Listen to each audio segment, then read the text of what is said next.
आज का बाइबल का वचन प्रकाशना ग्रंथ अध्याय 4 वचन 1 से 11 और आज का सुसमाचार सन लूकस के अनुसार अध्याय 19 वचन 11 से 28। सन यूहन्ना का प्रकाशना ग्रंथ अध्याय 4 वचन 1 से 11। इसके बाद मैंने एक दिव्य दृश्य देखा।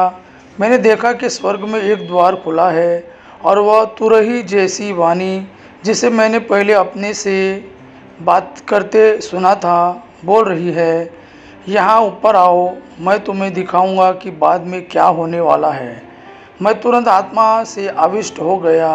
मैंने देखा कि स्वर्ग में एक सिंहासन रखा हुआ है और उस पर कोई विराजमान है जिसका रूप रंग सूर्यकांत एवं रुद्राक्ष के सदृश है और सिंहासन के चारों ओर मरकटमणि जैसा एक आधा मंडल है।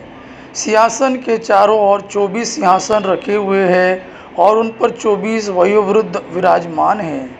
वे उजले वस्त्र पहने हैं और उनके सिर पर सोने के मुकुट है।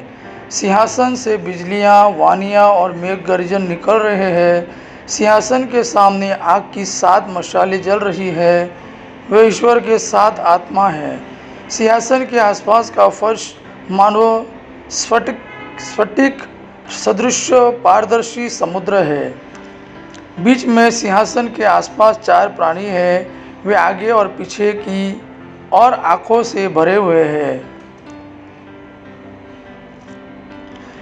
पहला प्राणी सिंह के सदृश है और दूसरा प्राणी सांड के सदृश। तीसरा प्राणी का चेहरा मनुष्य जैसा है। चारों प्राणियों के 6-6 पंख हैं। वे भीतर बाहर आंखों से भरे हुए हैं और दिन रात निरंतर यह कहते रहते हैं, पवित्र पवित्र पवित्र सर्वशक्तिमान प्रभु ईश्वर, जो था, जो है और जो आने वाला है। जब जब प्राणी सिंहासन पर विराजमान युग युगों तक जीवित रहने वाले को महिमा, सम्मान और धन्यवाद देते हैं, तब तब 24 वयोवृद्ध सिंहासन पर विराजमान को दंडवत कहते हैं।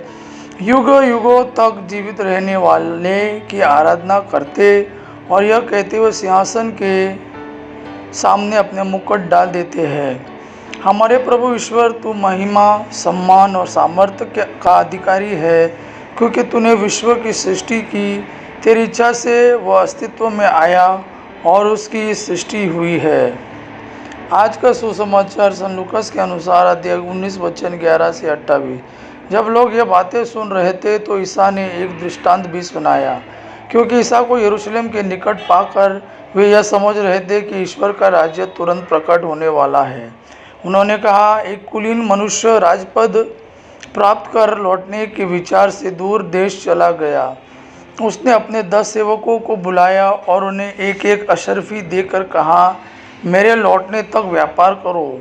उसके नगर निवासी उससे बैर करते थे और उन्होंने उसके पीछे एक प्रतिनिधि मंडल द्वारा कहला भेजा कि हम नहीं चाहते कि वो मनुष्य हम पर राज्य करे। वह राजपद पाकर लौटा और उसने जिन सेवकों को धन दिया था उन्हें बुला भेजा और यह जानना चाहा कि प्रत्येक ने व्यापार से कितना कमाया है। पहले ने आकर कहा, स्वामी, आपकी एक अशर्फी ने 10 अशर्फियाँ कमाई है। स्वामी ने उससे कहा, शाबाश भले सेवक, तुम छोटी से छोटी बातों में ईमानदार निकले, इसलिए तुम्हें 10 नगरों पर अधिकार मिलेगा। दूसरे ने आकर कहा, स्वामी, आपकी एक अशर्फी ने 5 अशर्फियाँ कमाई है। और स्वामी ने उससे भी कहा, तुम्हें 5 नगरों पर अधिकार मिलेगा। अब तीसरे ने आकर कहा, स्वामी, देखिए, यह है आपकी अशर्फी, मैंने इसे अंगोछे में बांध रखा था। मैं आपसे डरता था क्योंकि आप कठोर हैं। आपने जो जमा नहीं किया उसे आप निकालते हैं और जो नहीं बोया उसे लूनते हैं। स्वामी ने उससे कहा, दुष्ट सेवक, मैं तेरे ही शब्दों से तेरा न्याय करूँगा। तू जानता था कि मैं कठोर हूँ। मैंने जो जमा नहीं किया मैं उसे निकालता हूँ और जो नहीं बोया उसे लूनता हूँ। तो तूने मेरा धन महाजन के यहाँ क्यों नहीं रख दिया? तब मैं लौटकर उसे सूद के साथ वसूल कर लेता।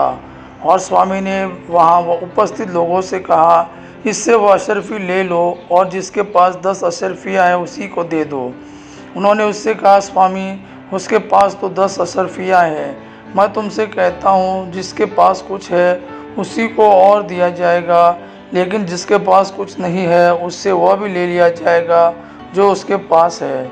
और मेरे बैरियों को जो यह नहीं चाहते कि मैं उन पर राज्य करूं, इधर लाकर मेरे सामने मार डालो। इतना कहकर ईसा यरूशलेम की ओर आगे बढ़े। यह प्रभु का वाणी है। प्रभु को धन्यवाद। आवा पिता की महिमा और पुत्र यीशु का प्रेम आप पर सदा सर्वदा बना रहे। आमीन।